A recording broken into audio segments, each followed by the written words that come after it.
Después de declarar ayer como imputado ante el juez, hoy el presidente de la Comunidad Valenciana, Francisco Camps, ha tenido que responder a las preguntas de los partidos de la oposición en las Cortes Valencianas, preguntas sobre el caso Gürtel. Camps ha negado toda relación con esa trama de corrupción y ha dicho que no ha recibido ningún tipo de regalos. El presidente de la Generalitat, Francisco Camps, comparecía en la sesión de control de las Cortes Valencianas arropado por el Grupo Popular. La oposición le ha preguntado... Señor Camps, ¿podemos por fin tener explicaciones en sede parlamentaria sobre las circunstancias que le relacionan con las empresas de la trama Gürtel y con los contratos que éstas han obtenido en la Generalitat Valenciana? Muchas gracias. Ninguna relación. Estamos hartos de abusos. Estamos hartos de manipulaciones, estamos hartos de mentiras y estamos hartos de miseria moral, señor presidente. Siempre digo la verdad. Siempre. Los contratos han estado a disposición y están a disposición de ustedes. No hay regalo alguno. No hay regalo alguno. Y aquí todo se ha hecho bajo el procedimiento estricto de la legalidad. Encare la verdad, señor presidente. Usted nos ha mentido y un mentiroso no puede ser presidente de la Generalitat. Tenía ganas de decirlo todo y ya está dicho todo, absolutamente todo. Y tengo que volver a repetirle que no hay nada de nada, nada de nada.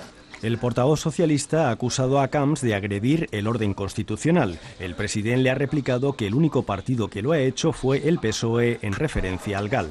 En otro momento, la portavoz de Compromís ha dicho que los antepasados ideológicos del PP torturaban en comisarías, acusación que ha levantado las protestas de los populares también en los pasillos. No han sido ni torturadores ni asesinos.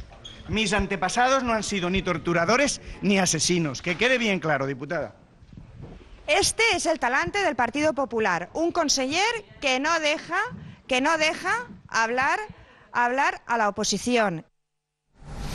Esto pasaba en las Cortes Valencianas, mientras en el Tribunal Superior de Valencia declaraba como testigo el sastre José Tomás. Según Baltasar Garzón, él hizo los trajes que la trama de Francisco Correa le regaló al presidente valenciano. Izaskun Fernández, la declaración del sastre está resultando la más larga. Sí, el responsable de ventas de Milano y de Forever Young, José Tomás, ha permanecido en el interior de este tribunal durante casi 3 horas. A la salida y ante los medios de comunicación ha dicho que no podía dar explicaciones porque debe regresar a las 4 de la tarde. A esa hora, a las 4 de la tarde, continuará su comparecencia ante el juez José Flors. Eso sí, a la salida y a la pregunta de quién pagó los trajes, ha dicho que no lo sabía y que tampoco le importaba. Recordemos que en su declaración ante el juez, Baltasar Garzón admitió haber tomado medidas a los imputados valencianos en el caso Gürtel, entre ellos a Francisco Camps y a Ricardo Costa. También explicó que en ningún momento les vio pagar los trajes. ¿Pero puede simplemente avanzarnos que ha sostenido la tesis de que Camps no pagó los trajes? Yo no le puedo decir lo que he sostenido, yo he sostenido la verdad, nada más. ¿Quién paga? Y también en relación con el caso Gürtel, la Policía Nacional ha detenido en el aeropuerto de Madrid-Barajas al ciudadano suizo Arturo Gianfranco Fasana, conocido como Zafa. Supuestamente era el encargado de enviar al extranjero los recursos económicos de esa presunta trama de corrupción que dirigía Francisco Correa. Fuentes de la investigación consideran a Gianfranco Fasana el gestor de los fondos de la red que eran desviados, entre otros países, a Suiza, donde se hacían distintas operaciones financieras. El detenido pasará mañana a disposición judicial.